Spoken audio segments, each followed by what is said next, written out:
1987, Skid Row was born in a garage somewhere in Toms River, New Jersey. Like a bastard child of 1,000 maniacs, they relentlessly pounded the New Jersey club circuit, packing houses wherever they performed. In 1989, Skid Row's debut album sells over 5 million copies in the USA, along with a tour that takes them around the world.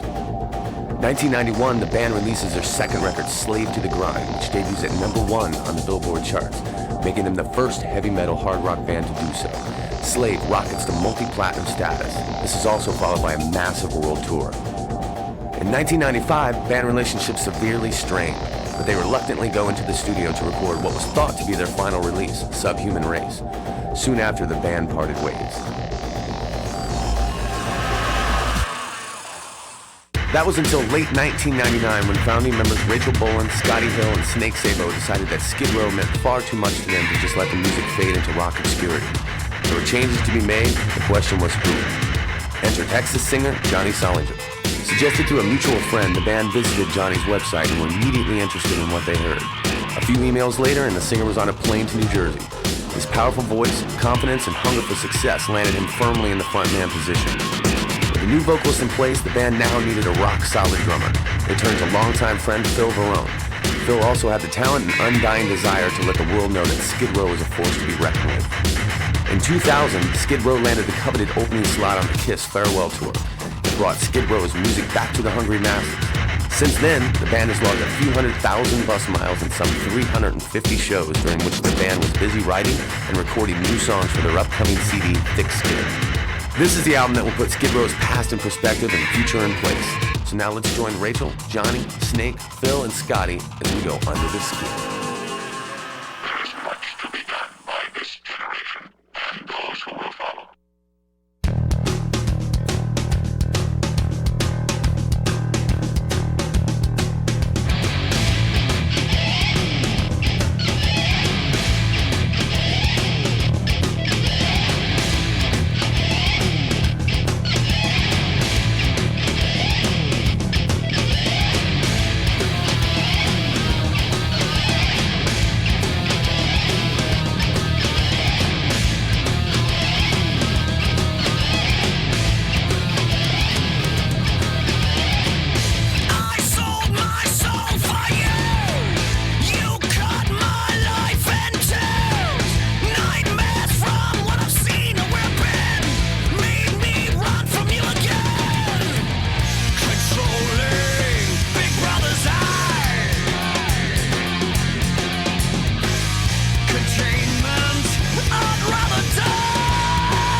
Riff to the new generation, the one that I'm playing with the scratch thing, that thing.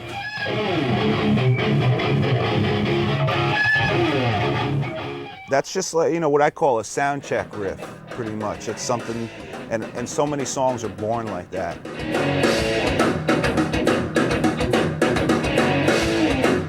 We recorded the whole thing and mixed it, and there was just something missing at the intro and couldn't figure it out. Well, Scotty had been playing a riff for years in rehearsal. Like literally, I don't know. I've heard this riff had to be like 5 years old, I think. And he kept playing in a different key, and it would always stick in the back of my head. I'm like, I gotta write a song around that. I gotta write a song around. So one day we went up into the studio and we're listening to New Generation, and we're like, the song is cool. We're really into this song. It just needs something. And I just go, Scotty, the riff, and he starts playing the riff, and he changes the key, and it worked out perfect. And that's the crazy riff in the beginning of New Generation in the intro.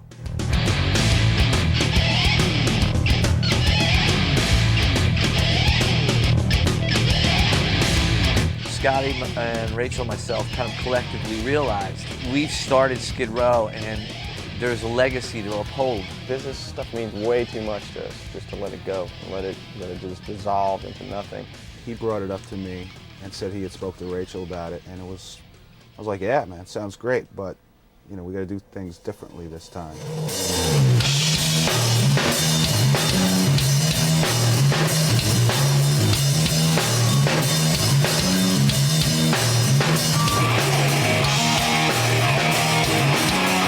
got an email.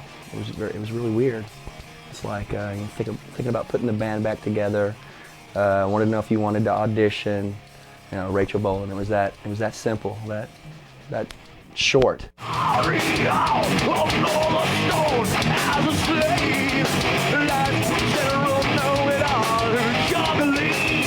Halfway through the first song really was at the point that we knew he was the guy.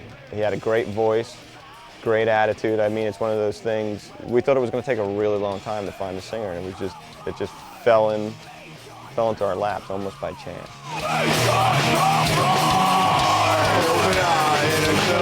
We always had an idea of what we wanted it to sound like, and it was never really what we wanted it to sound like. When Johnny did it, it sounded exactly like what we were thinking. And I just remember looking over at Snake, like kind of looking down at the ground so Johnny couldn't see me, and look at Snake, and Snake is like going, oh yeah.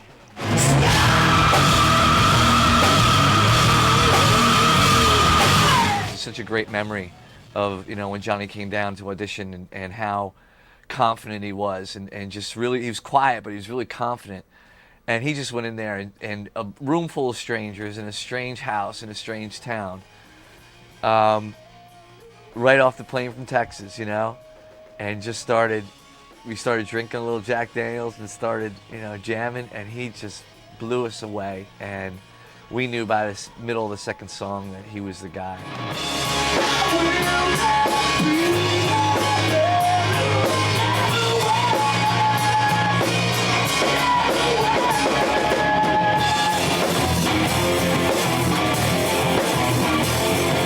He got really drunk the first night and fell down the stairs at Snake's house.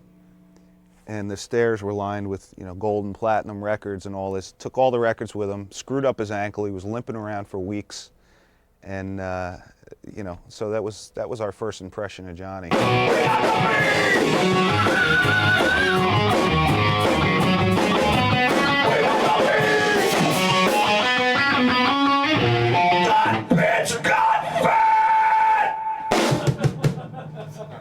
We had known Phil for so long that it was just natural. It felt like Phil should have been in the band a long time ago. And now that he's in the band, I think we're all wondering why we asked him to join.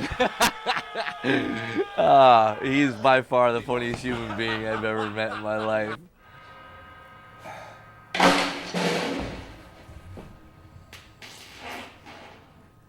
Oh! Let's get this, because I got to take a dump. Yeah, do it.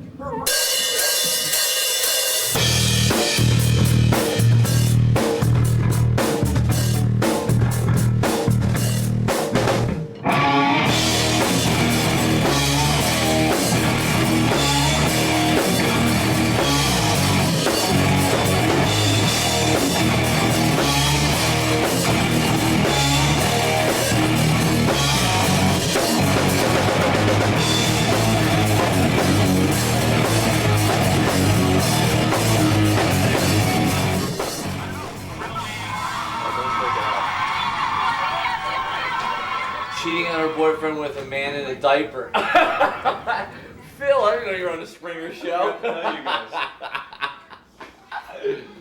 I'm the man in the cotton diaper.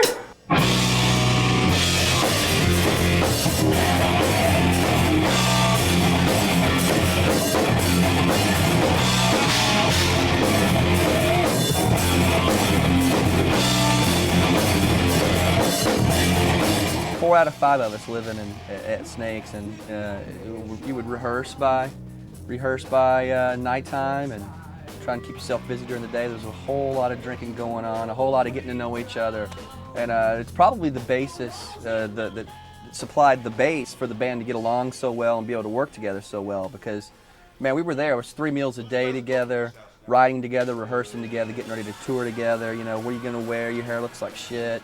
You know, you're getting fat. You know, all that shit happening.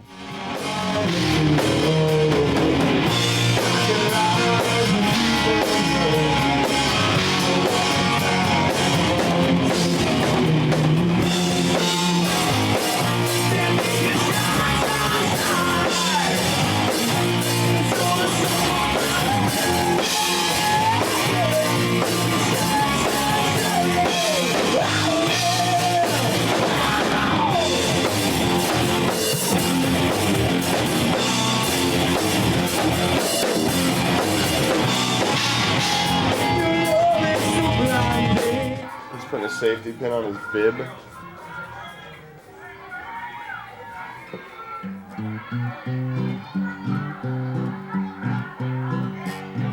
I like a diaper wearing man. Diaper wearing man. I didn't know that.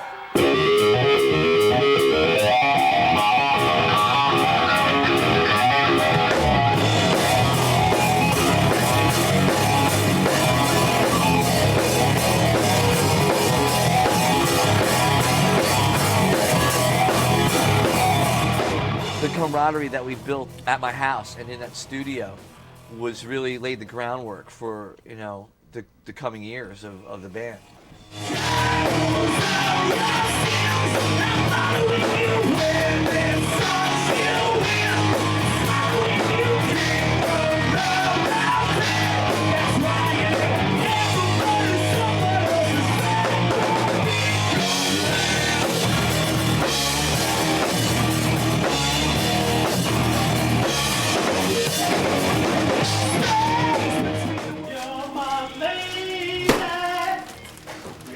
Singing auditions or Alright. We'll do it now? Sure. No. Come on, Dick. Come on, I'm cooking. All right. What are you, crazy? I got a bunch of shit on it. Some food for the What mice. else did we put on the fucking... Mouse shit. He's getting it now. I'm getting it now. You want some Rat rat shit, bat shit, dirty old twat. Finger in a nut. Oh, shit. Oh, bacon, is that? In the kitchen, it was the funniest thing. You got, you know, 4 guys that think they can cook in there. We got breadcrumbs. Oh yeah. Get some breadcrumbs. If not, there's got to be some old crusty sterilized bread around. Rusty the Clown. You make breadcrumbs, you just crumble the bread in the pan. Season it. You got it? Oh, you got it? I watch way too much food TV. This is how we learn to cook. If I was in a hurry, maybe, yes. Not so bad. Not as good as this, but not so No, definitely not as good as this. bad. Okay, so what happens next? So I'm just going to scrape this down a bit. We can finish it with a spatula. Alrighty. That's bacon. Lumbar. Boo. Bakes. Now have you released your Don't eat hand bakes and set your anymore. Steve's hand into your hand? I saw a good recipe on Emerald the other night, though. Something nice and easy. He makes cool Like a shit. salmon deal. I saw this guy making shit last night, and then he started cutting up this stuff. I was like, what the fuck is that? It's tripe. You ever eat tripe? No. That's like cow stomach lining or something. Disgusting. Ugh. There's like 3 things I will not even try to eat. That's tripe, snails, and frog's legs. Yeah, those guys were living in that house too long. I'd come over and they'd say, you know, we'd say, we're gonna start rehearsing at 2 today, and I'd get there at 2. Where's everybody? Yo! Let's play. Hey. Johnny would still be in bed, Snake would be having coffee, or maybe out at Home Depot or something. Nobody would be there. Those are nice shorts. Where'd you get them? Cisco? Oh. Dude, I Yeah, right here. This is where I got. Where the hell's that plug at? You know, it's somewhere around. I knew he would find a way to get his ass on film. Scary thing. I would surface for, you know, out of the cave if there was something going on, like rehearsal, you know.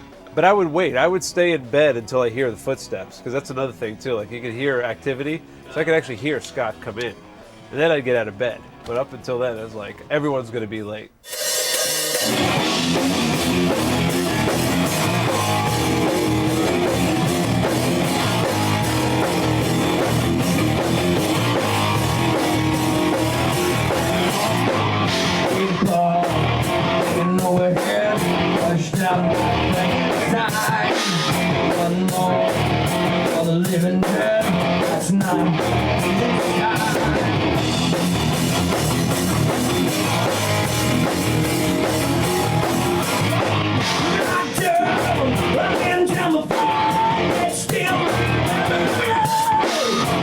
I just had a riff that I came up with in the car and came up with some music, and then as Snake and I always do, we just kind of throw our ideas together and just stir it all up, you know, like some evil stew.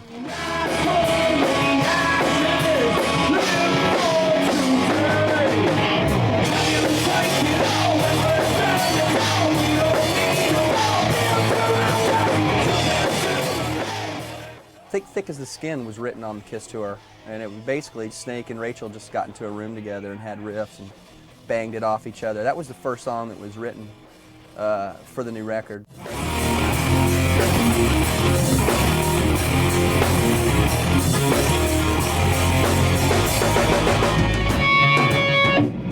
Now an idea for a chorus, musically. It's just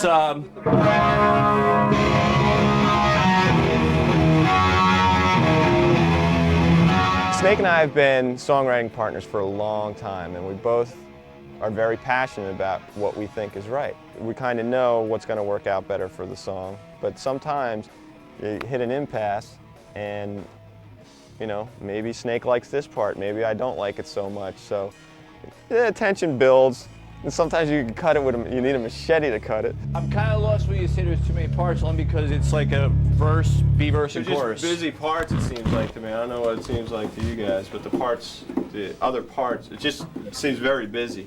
I mean, it's extremely busy. You got the picking, I mean, it's right. the heavy beat, busy.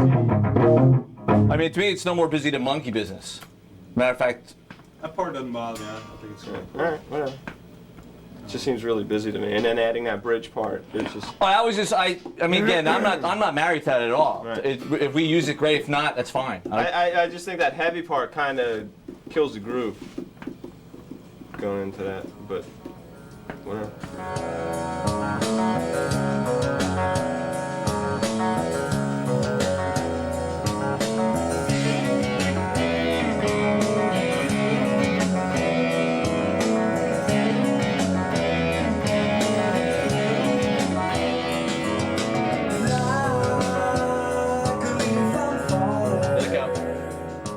Basically, the way we've been working it since I got the studio down here is, and everyone's here, is that we kind of, Rachel, myself, or actually all of us will sit down and we'll finish the skeleton of a song, and then we'll bring it down into the rehearsal area and just start jamming on it. When everyone feels really comfortable with it and feels like they've, you know, come up with their parts and all that stuff, so on and so forth.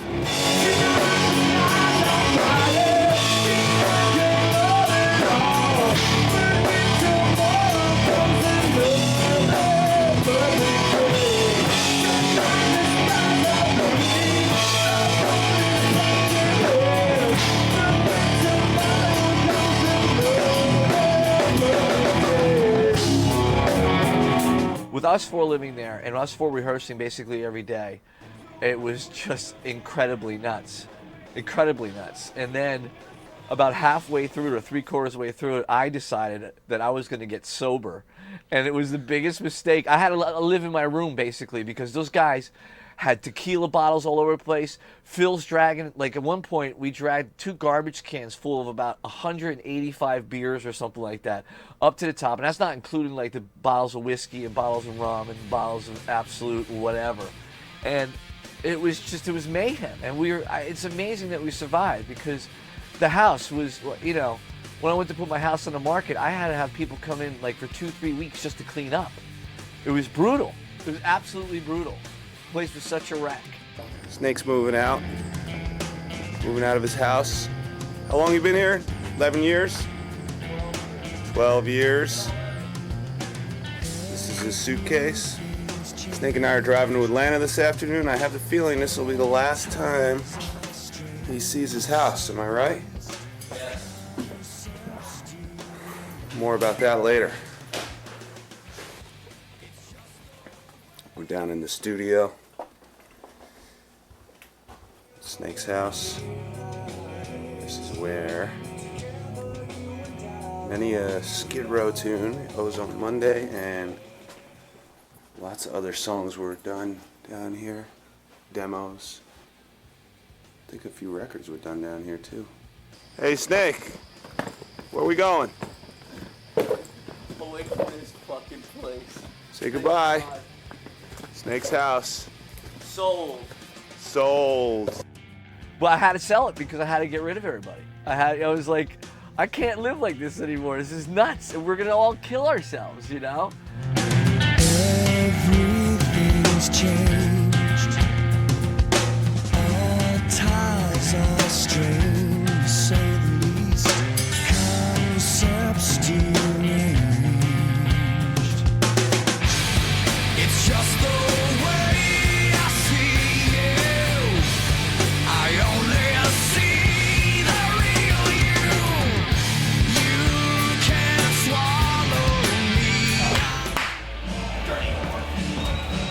remember Tom Hamilton from Aerosmith telling me that that's how they recorded most of their first records. While they were on tour, they put out records in 6-month intervals back in the 70s.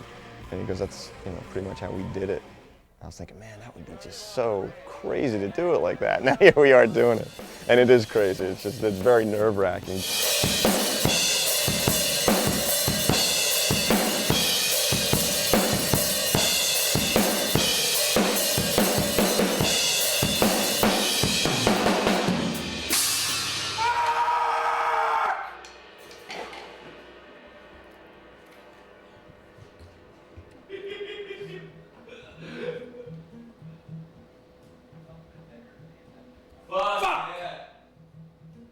I hate the studio.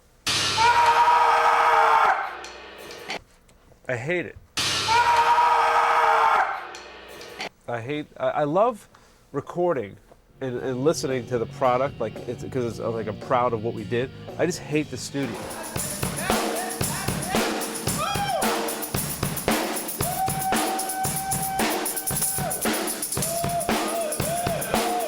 It was kind of cool, actually. I mean, recording at John Bon Jovi's house was totally badass. And of course, you know, Tico is one of the greatest drummers, rock drummers there is. And just a chance to rummage through his shit was fucking great.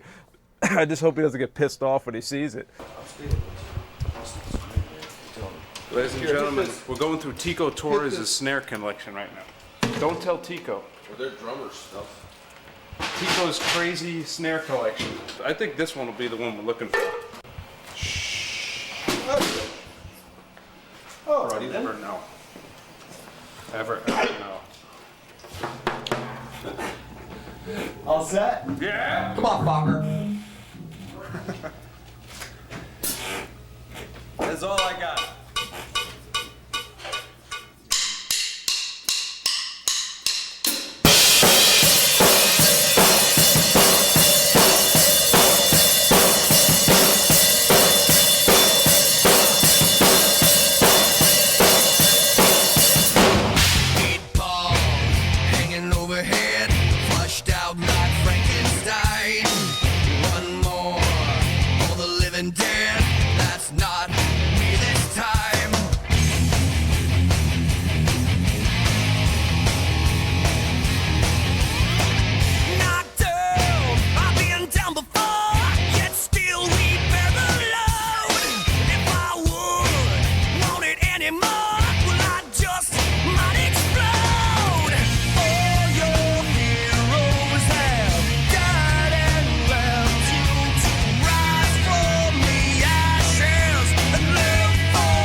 that was it. Yeah, but it might be on. It's on. Yeah. Let's just hear the take. You like that take? Let me just hear it. Maybe I can overdub a bum bum bum bum bum. I haven't. He did something different, but it sounded awesome. It was just rocking out. As Rachel sleeps, so sleeps Rachel.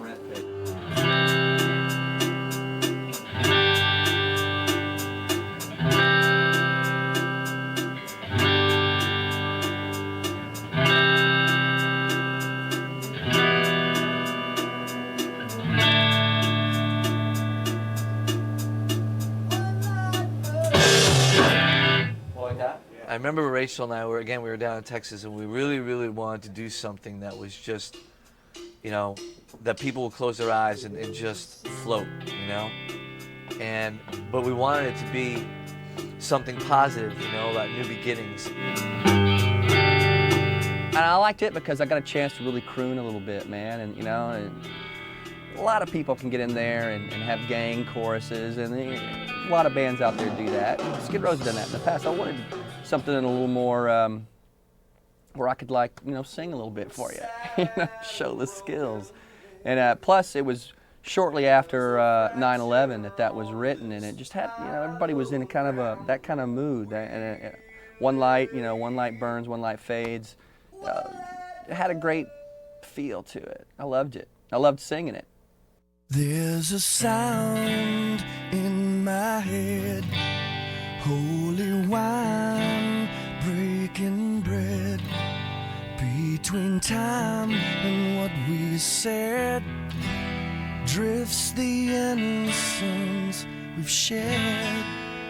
In this moment there's a day for a sad and broken babe. There's a fracture on this hollow ground where we lay. One light burns and one light fades behind the door of better days. When the light shines on me, I'll know the world still turns. One light burns, one light burns. There's a prayer on the wall, one by one, say them all. While we run before we crawl, stands the reasons that we fall. In the flower there's a feel sublime, it's so surreal. There's a fracture on this sacred ground to be. One light burns, one light fades behind the door of better days. When the light shines on me, I'll know the world still turns. One light burns, one light burns, one light burns. You know, one light burns and one light fades behind the door of better days. It's just, you know, it's metaphors, but it's basically saying, you know, what lies ahead is what matters, you know, and it's all good. One light burns and one light fades behind the door of better days. When the light shines on me, I'll know the world still turns. One light burns, one light fades behind the door of better days. When the light shines on me, I'll know the world still turns. One light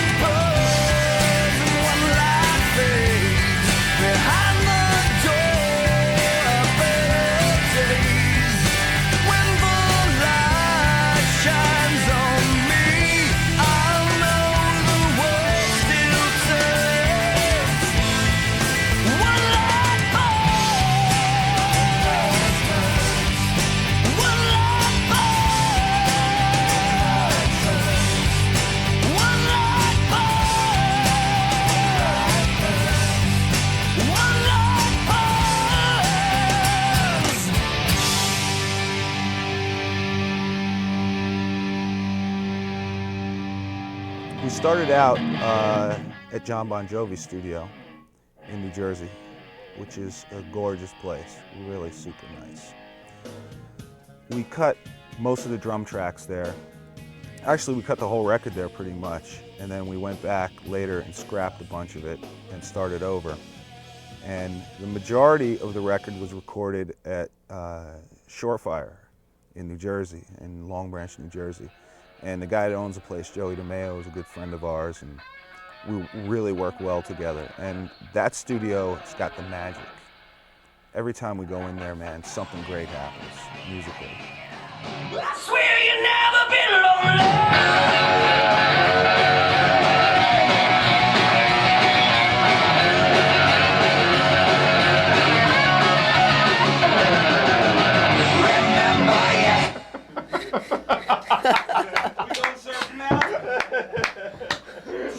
I'm a big fan of like old Fender guitars and amps and things like that. And in this band, it doesn't really call for those sounds, but I try and find places to put them in. And a good example would be the lead in I Remember You. We took the guitar and the amp that they used originally for those sounds and put a mic in front of them and started fooling around with that. So there you have that. Because, you know, everybody always says to me, man, that lead in I Remember You, the original version. They're like, man, that's such a cool lead. I'm like, yeah, but, you know, now this is a different type of tune, so what angle am I going to take? And the whole song's in a completely opposite direction, but so I just said, man, we're just put the twangy surf guitar all over this. I swear you've never been lonely.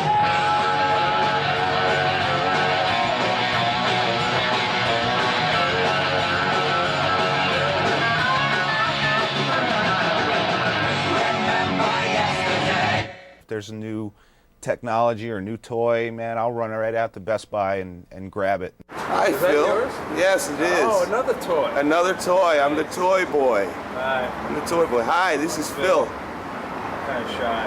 Kind of shy. You'll be seeing a lot of this guy. Hey, look at Snake in his underpants. Snake's... I him up for you. I saw your pee-pee.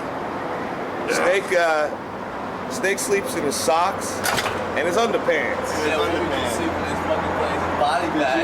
Yeah, man. I took off my comforter and there was like 90,000 cum stains on the fucking blanket. I had your room before you. You did? Oh,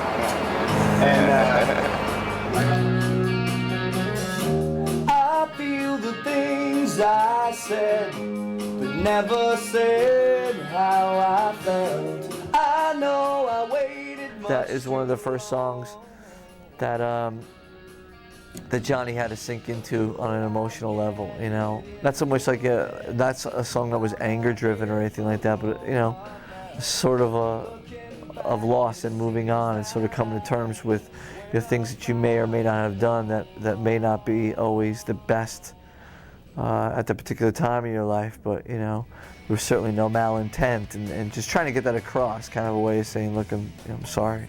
Long ago, when forever was our friend, but now freedom's what I feel inside.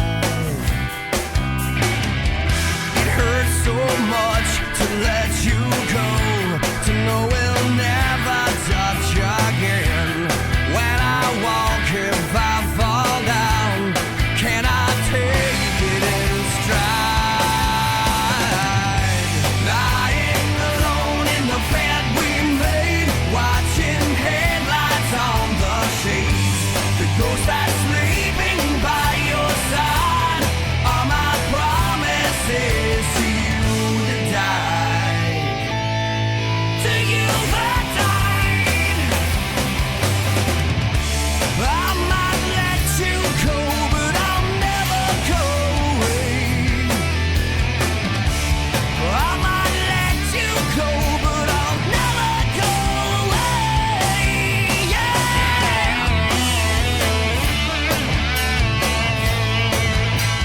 And those songs make so many changes. They're not the same from the time they're written to the time they're recorded. So you got some time in there to fix what you don't like or intensify a part. Ghost was recorded for the record, and we wanted to make some changes to it, so we just completely re-recorded it. And one of the things we did was we cut the lead in half because it was too long.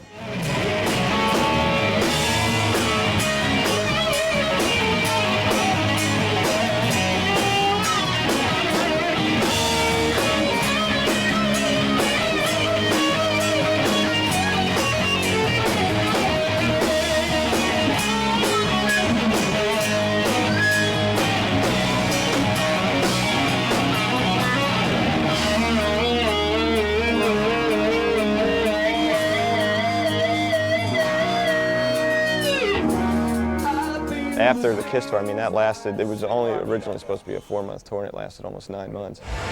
I'm a drunk guitar player in a fucking kick-ass rock band, motherfucker. You own this place, motherfucker! Stand up! The Skid fucking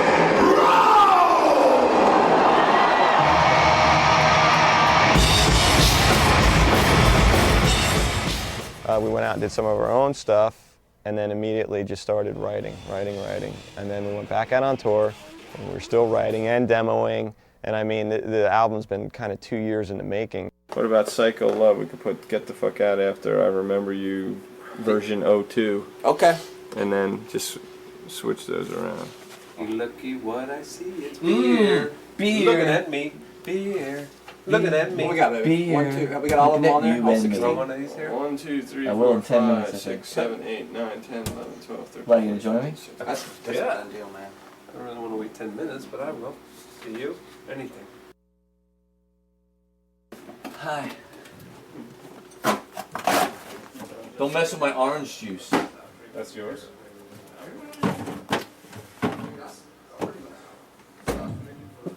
What's cooking? Getting a burn. What are you doing, man? Oh, that's where he hides the good stuff. Thank you, Chicago. That's my town. Snaky poop. I'm going back to get in the brown hole. 420, a beer tastes good. Hi, Scotty. I'm not here, man. I'm not here. That tastes damn good.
There are these parts in these songs that, you know, rather than doing the typical guitar solo where the guy drops to his knees in the middle of the stage and everybody's gone and all that stuff, you know, works for Ace Frehley, but not for us. So we'll just take a little section of song, extend it, and do your thing in there. You know? And I love doing that part in Monkey Business. It's a lot of fun. It gives me a chance to just play whatever the hell I feel like it for as long as I feel like playing. It's usually not that long. You know, I just make my point and get out.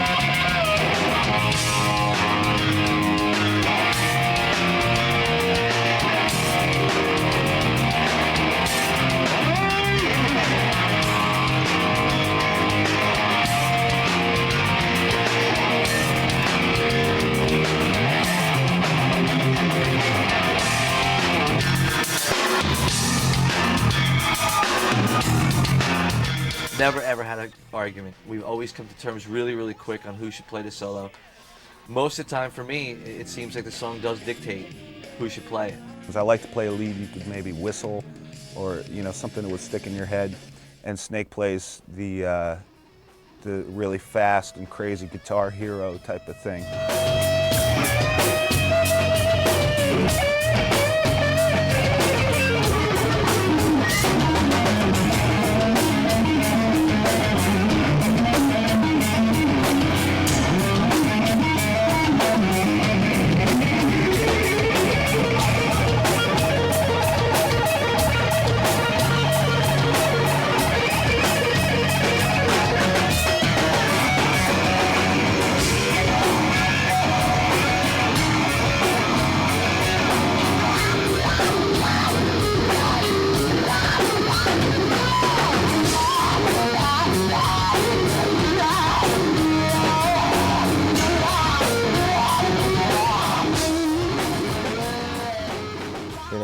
The reason I started playing bass was because of Gene Simmons, and I showed my parents a picture of Gene Simmons, and he had blood all over him, and things were on fire. I go, I want to play what he plays, and without even batting an eye, they go, what does he play? They didn't say no, and so I got a bass for Christmas that year, and just played it from there. And when I was a kid, I was like, man, someday I'm going to meet Gene Simmons and all this stuff, and then sure as shit I did, and at first meeting with Gene, I just said, I go, I know you hear this all the time, but I got to tell you, you're the reason I started playing bass. And it was kind of like, what's the reaction going to be? Because you're always scared to meet your influences, And he goes, someday some kid starting out will tell you the same thing.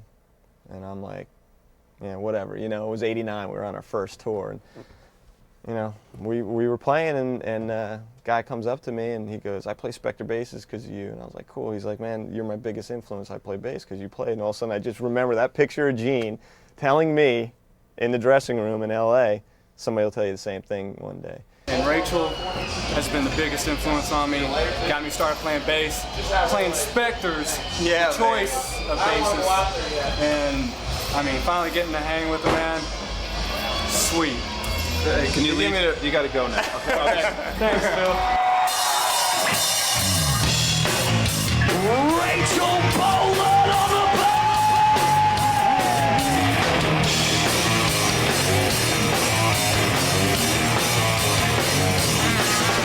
seated in the city, I'm looking for a fight.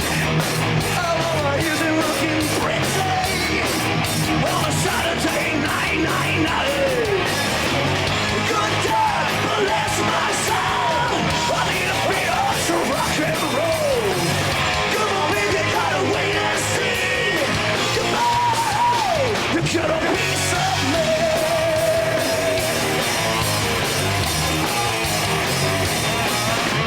Got a loony lady, she's crying on a cigarette.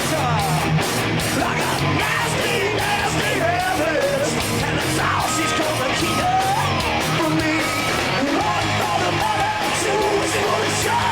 Around we go. Take a look at what you I need. You better get a piece of me.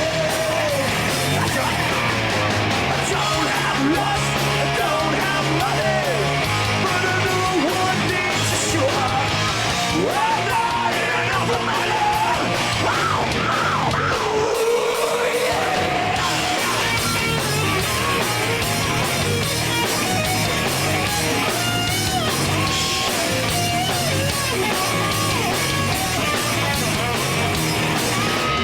Seated in the city, I'm looking for a fire.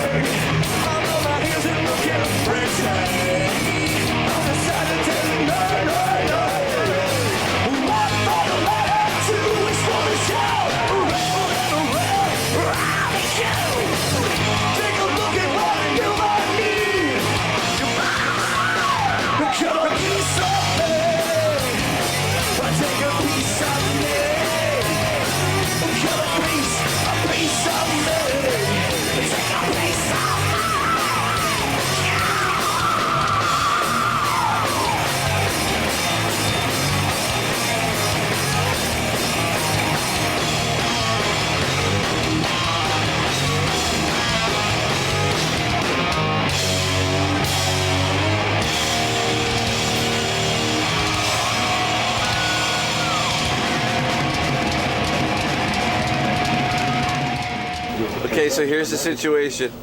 Rachel shat in a bag. He's trying to find a place to get rid of it. If we're parked behind the dude, God, I swear I can If we were parked behind the fucking place. No morality. That'd be great, but the fans are right out there. If you got another bag to put that in, you can walk off the bus like it was your lunch or something. It was yesterday's lunch. How do you zoom? Yesterday's lunch. How do you zoom in, Scotty? Huh? How do you zoom in? With your index finger up on the side top, towards the front. Don't they have any fucking garbage cans? Was a fascist Mussolini was on top. Oh shit, there's a trench. He has been divorced. God damn! Woo! Oh yeah, it's starting to. Yeah.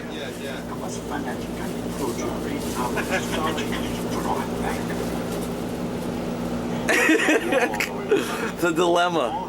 Where to dispose of my excrement. I knew I could. Is there a vent for the roof? Oh God, get it off the bus! It's so bad right now. No way!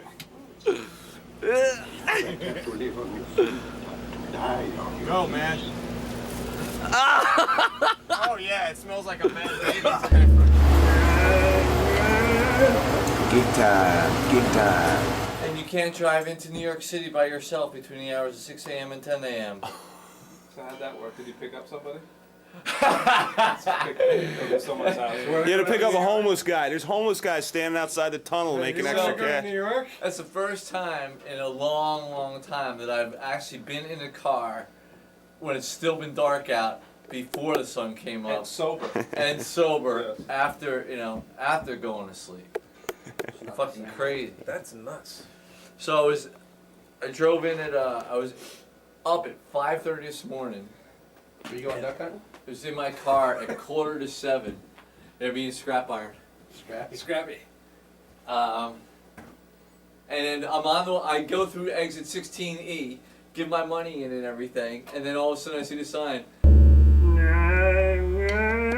We come up with some pretty creative ways to beat the boredom and to keep ourselves busy during any kind of downtime, whether it's off the road or the studio. That's when it gets me the most, is when I'm in the studio doing absolutely nothing.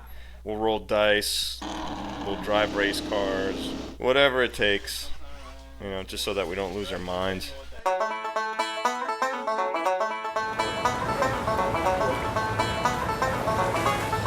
Hold on.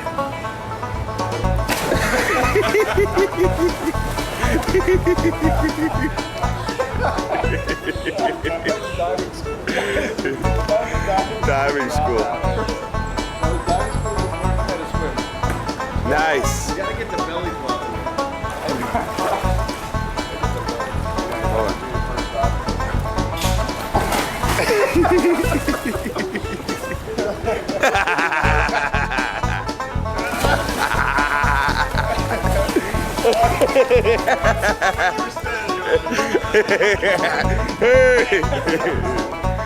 Look at the hair, look at the hair, look at the hair. How's my hair? Don't touch.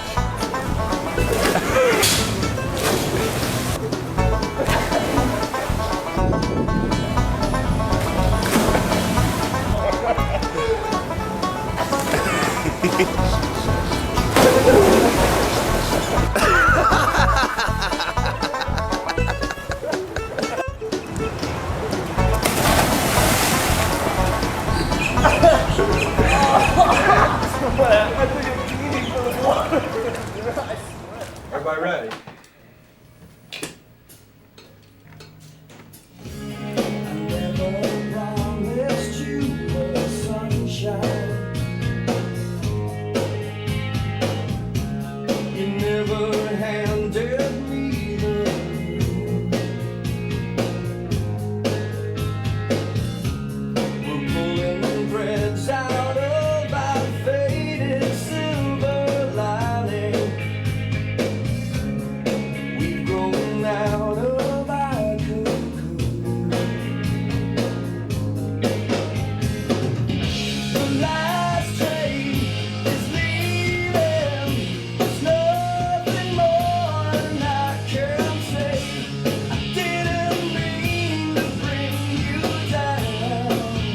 This is the family that you have to trust, that you trust with everything, And that's exactly what it is. This is the rock and roll as we see it now, and you know, it fits. There's not a lot of good rock and roll out there, man. There's just not. I think that a nice mixture of a dirty rock and roll band that'll stay at Motel 6 and doesn't take themselves too seriously. They're here for the fans, they're here for the beer, they're here for the party. And there's not enough of that in this country. Rock and roll is a beautiful thing. It needs to be explored. It doesn't need to be downplayed. It doesn't need to be wrapped over. It needs to come back to the forefront, man. It used to rule the country, and it will again. Woke up to the sound of pouring rain. The wind would whisper, and I think